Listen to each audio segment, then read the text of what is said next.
Hello, people. Oh, welcome to another video. Hi. Damn it. Can't be a video without this one now. There's something in my way, apparently. Hello, people, and today we're reacting, me and my brother, Devlin, reacting to Mewtwo vs. Lucy. Cartoon Clash Episode 2. Reason why we aren't reacting to... Devlin won't get another reaction video other than this one. He's in this one as punishment. Why am I punishment? Because you made me spoil it last video. Wait, you don't swear? No. No. No, what you did was I said that I would be reacting to this one, and by accidentally spoiling that I would be reacting to this one last video. So, without further ado, let's get on with it. What the hell? Okay. Science has been around for many years, advancing humanity to newer heights. But sometimes science can go a little wrong, and the creation of the specimen you're working on completely turns against you. Like Mewtwo, the clone of Mew, and Lucy, the queen of the Declonius. But first, a disclaimer.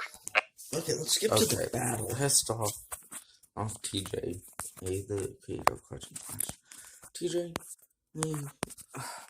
Lucy was not made by science. And she was born a human, but was born a Diclonius. This but is just the queen of it. Jesus. I'm using anime and manga feeds for both. If you're wondering, I read the entirety of the Elfin Weed manga. Boy, that took a while, but it was worth it. And just so you know, I'm using Mewtwo's personality from the first movie, after he liked humans and disliked fighting. Also, I won't be including Shadow Mewtwo from Pokken, since he's pretty damn OP. But I will be including Mega Evolutions. Anyway, I'm TJ Man, and it's my job to analyze both fighters to see who would win a cartoon clash. Or in this case, it's more of an anime clash, but whatever, let's get started. A long time ago, two scientists named Dr. Fuji and Blaine wanted to create the most powerful Pokemon using the eyebrow of Mew and Blaine putting in some of his own DNA. As the clone Pokemon started maturing, he learned some of his origin as Mew's clone from the scientists. Infuriated that Fuji and his colleagues see him as nothing more than an experiment, he destroyed his own laboratory. Well, that kind of backfired on them, didn't it? Giovanni, witnessing the carnage from afar, convinces Mewtwo to work with him. However, Giovanni only wanted to use him for his own needs. But we do hate each other. Mewtwo obviously didn't approve of this, so he escaped and rebuilt the laboratory somehow. That's pretty impressive. So after this, Mewtwo wanted to destroy both humans and Pokemon, and sent out invites to other trainers to challenge him by fooling people into thinking he was a Pokemon trainer. No. With all the trainers trapped in a nothing building about my Pokemon they couldn't defeat or capture, Mewtwo's goal was almost finished. However, after learning a bit more about how Pokemon and people understood each other, he learned a valuable lesson. Decided on a game yet, I see now the circumstances Until of one's people birth give it are like votes on what they want to see us play. gift of life that determines who you are. Aw, how beautiful. Also, Loki, I nearly cried at Ash's death, and this was recent. So yeah, I'm a softie. Anyway, with his backstory out of the way, let's talk about his powers. First off, like every psychic power user, he's able to toss stuff around. He can toss heavy Pokemon like they're nothing with his psychic power. He can also conjure up storms or feelings. If he's really in a pinch, he can simply erase his opponent's memories, making them forget everything. He can also teleport, fire bursts of pure psychic energy at his opponents, which can also fire through solid constructs. Comment disaster. Fly at massively hypersonic speeds, swift, converts the attacks for future sight, and can somehow throw cuts made of psychic energy with Psycho Cut. Stop referencing other YouTubers. Another nice perk is even though he's weak to dark types, he can just use Aura Sphere. And finally, he has Sight Strike, his most powerful move, if you have the patience to train him up to level 100. Shut up. His stats as Pokemon are pretty powerful, with high speed, attack, and special attack. His defenses aren't too shabby either. But he's a legendary Pokemon, so what do you expect? Stop, or this will be the last reaction Mewtwo is only offensive, but that's where you're wrong, Cal. In the movie, he was able to make force fields to complete blocking attacks. I was going to react to it. As for moves, he has Barrier, which raises his defenses, and Amnesia, which raises his attack stats. We swap power with him, and Power Swap. He can do the same thing with his defenses if he wants to. That's what I call hacks. And if he starts to take too much damage, he can simply kill himself with recover. So if you think Mewtwo Type is what you already think powerful our as next it video is, should be. you haven't seen nothing yet. Comment what you You think can our next Mega video Evolve should into be. Mega Mewtwo Y to raise his power even more. If you want me in it or not. Mega Mewtwo Y is so powerful, its base stat total is above Dude, even Arceus. no, And in no, Pokemon Super no, Mystery none Dungeon, of the other it, along guys. with Rayquaza and Deoxys, None of both pushed of back them. a wave of dark God, matter powerful enough to stop yeah. the Earth's Screw movement you entirely, guys. and even pull it toward the sun. Mm-hmm. To hold back such a force would require 0.938 10-to-10 split between the three of them. Jesus Christ. Even though he was created to be perfect, he isn't perfect. Since he's a psychic type, Mewtwo has weaknesses to dark and bug type attacks, and his psychic attacks can be completely nullified by anything with a dark type to it. And once Mewtwo Mega Evolves, he cannot revert to his base form. He's also a bit cocky in the first movie, but not too bad. But I mean, Okay. TJ, I'm pausing. TJ, this is a mistake everyone makes and seems to forget. But there's a second Mega Evolution to Mewtwo, who known as Mewtwo X, which is actually more powerful than Mewtwo Y. This is a common mistake, so I'm not gonna get too deep into this. But Mewtwo X is drastically more powerful. So if Mewtwo loses, I'm just saying you should have involved Mewtwo X. While it sure has only shown up a couple times throughout the games, but it's still a Mega Evolution of Mewtwo. Just You have to sharpen the sword. Let's continue, people. if you were as powerful as him, wouldn't you be a bit cocky as well? But he's considered one of the most powerful Pokemon for quite a reason.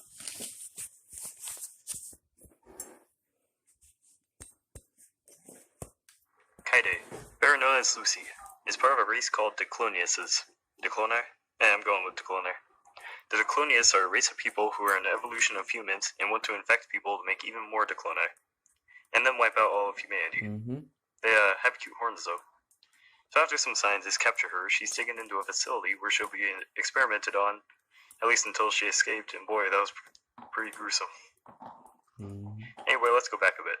As an infant, Lucy was abandoned and sent to an orphanage to suffer. And it was all because she had horns, because holy shit, apparently having horns means you get unfairly bullied. But then she found a puppy and took care of it. The dog and her became best friends. Now I'm gonna go on a tangent here. See how a puppy doesn't care what she looks like? That's the beauty of pets. They love you no matter what. Dogs are better than humans, people. The devilish children eventually find the dog, and then the most horrific scene in all of anime happens. Now, is she really in the wrong here? Those bullies got off easy. They got killed quick and painlessly. Anyway, this is the first time Lucy used her vectors, but again, it was for good reason. The vectors are basically invisible forces that sprout out of her back and go 2 meters in front of her. I wasn't. Hold on. I'm gonna definitely criticize you a bit here for wrong things you about Lucy, because I'm actually a fan of Elfin Lied. First off, Lucy's vectors. That was not the first time we get to see Lucy's vectors. There's a whole breakout scene that starts off the show, where Lucy's just using her vectors to slaughter everyone within its reach.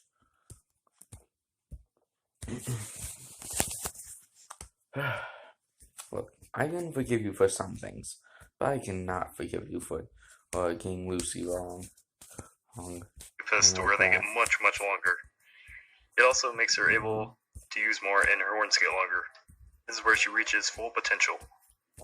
Her vectors can be unleashed at different frequencies, and each level of vibration has different effects. At low frequencies, her vectors can pass through objects with no effect. At medium frequency, vectors become solid while still invisible. These can be used as shields and lift heavy objects. She even is able to fly by putting her invisible hands on the ground to lift her up. With the third frequency, Lucy's vectors turn to invisible blades. These can cut through metal. And with the last frequency, Lucy shows her explosive personality. They can blow shit up, basically. After she escaped from the lab and got shot in the head, she got a few new personalities. One was New, a passive personality, and as New, Lucy finally found friends. And her final personality, her DNA, which almost never comes out, basically tells her to murder people and do what the clone are supposed to do. Lucy's fast enough to block bullets from point-blank range, and even block the bullet that had already shot her before it hit her heart. Now here I'm going to steal a calculation from Death Battle. To do this, she had to move her vectors at 1,900 miles per hour. Sorry guys, I read the entire manga and the calc was already done, so it's not like I did anything too terrible. If I did the calc, it'd be the same result. She can throw small rocks and make them hit at the same force as bullets. And throw even bigger boulders and even make force fields to block missiles. Another durability feat is she survived the bombs in Mariko's body exploding on her. Her vectors can get so powerful that they can destroy the top of a tower and destroy most of an island. The island feat was even compared to a nuclear explosion. Her vectors can even become powerful enough to be as wide as buildings and reach into outer space. Vectors in space are so long, wide, and fast that they could destroy planets.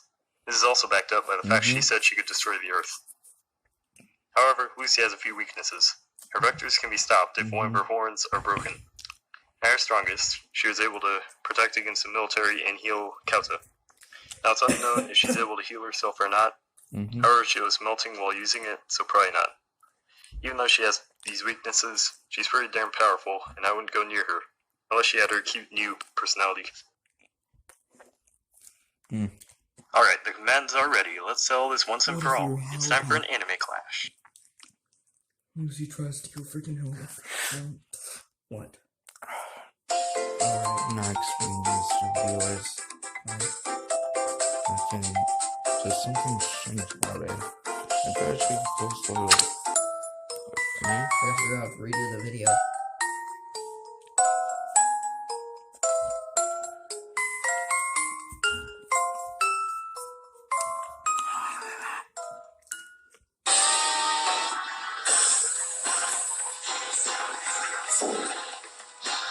This looks dumb. Yeah. Oh, it's like karma. It's all I can.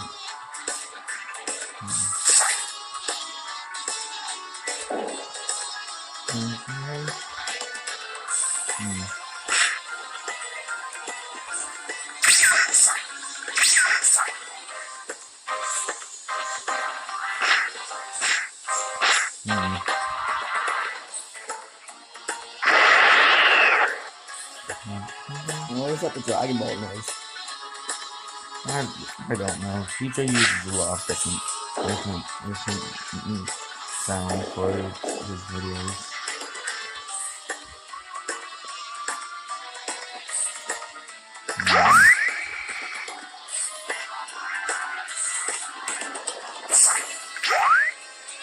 I thought this wasn't more of a 10.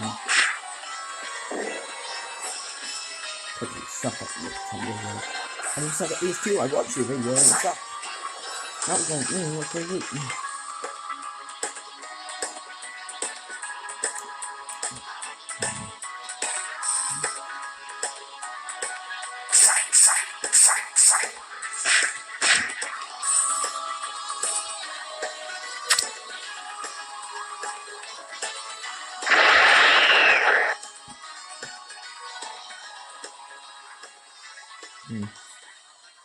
Okay. No! Lucy! Damn it. Well, let's see why Mewtwo beats Lucy. Lucy is incredibly powerful, but Mewtwo has quite a few tricks up his sleeve to take her down. Firstly, if you think about it, the power difference is pretty obvious. Yes, Lucy can destroy planets, but that's when she's at her absolute limit, and it's not like she would immediately use that, since she wouldn't know Mewtwo's power before the battle. However, Mewtwo can read minds, so he'd actually be able to analyze Lucy during the battle. Now for the difference in power. Mewtwo jabbed the spoon right through Deoxys' core. This is impressive because Deoxys tanked a meteor from Mega Rayquaza that would have been able to destroy a planet. Now the spoon is made out of his psychic energy, so Mewtwo's full psychic power should be able to destroy planets. Now for Lucy. Okay. If we look at this picture, her vectors were able to reach space in milliseconds, which is massively hypersonic if you're wondering. And the width and size of them compared to the Earth would be able to destroy continents and maybe even the planet. The way this is backed up is because she said she'd be able to destroy the planet if she wanted. Now yes, they're both able to destroy planets, however, Mewtwo can do this with major difficulty, not to where it's fatal, while Lucy has to be at her absolute best limit while melting to be able to achieve this. Now on to durability.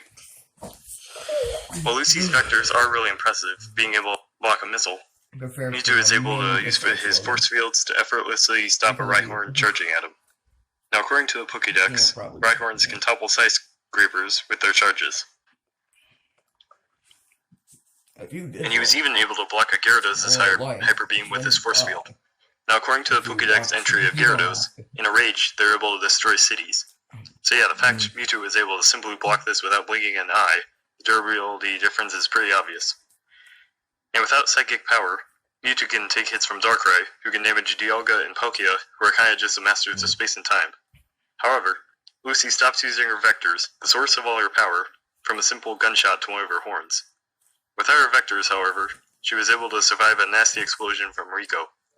But this knocked her out, and Mewtwo could easily surpass the power of the explosion. Now, since her vectors are 2 times the speed of sound, without reaching her limit, this means she should be able to fly this fast, and is massively hypersonic at her full limit. However, remember this is with her vectors. Without them, she's just as fast, if not faster, than a normal human. However, Mewtwo is relativistic, which is higher than massively hypersonic, because he should be able to be faster than Poliwrath, who in the manga was able to avoid Doom Desire, which is sunlight according to the Pokédex. With the difference in power, speed, and durability, Lucy did not stand too good of a chance.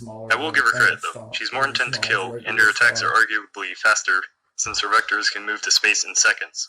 However, even if she'd be able to damage Mewtwo a good amount, he could simply use Recover to heal his wounds, which would screw her over. Okay. And since Mewtwo was created to be smarter than all humans, he has the intelligence advantage.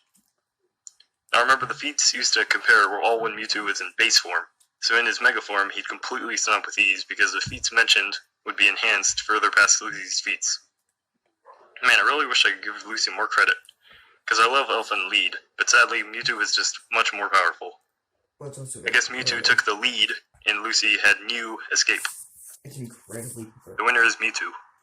It was incredibly perverted. Okay, well, my review of this video, decent episode. TJ definitely didn't do enough calculating for Lucy, but Lucy, which she could definitely beat Y form, but if we're talking actual Mewtwo using his full potential, which is including Mewtwo X, Mega Mewtwo X, yeah, Mewtwo would probably barely beat Lucy and Mega Mewtwo X, but I don't see Mega Mewtwo Y getting past Lucy. Elfin lead is entirely perverted.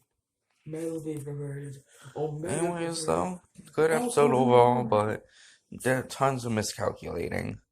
I can't go through everything in this video, and I'm not gonna make a debunking video for TJ. I'm gonna keep my debunking videos exclusively for the death battle. And no, I don't. You do. Like I said last time Devlin was here, never believe a word my brother says.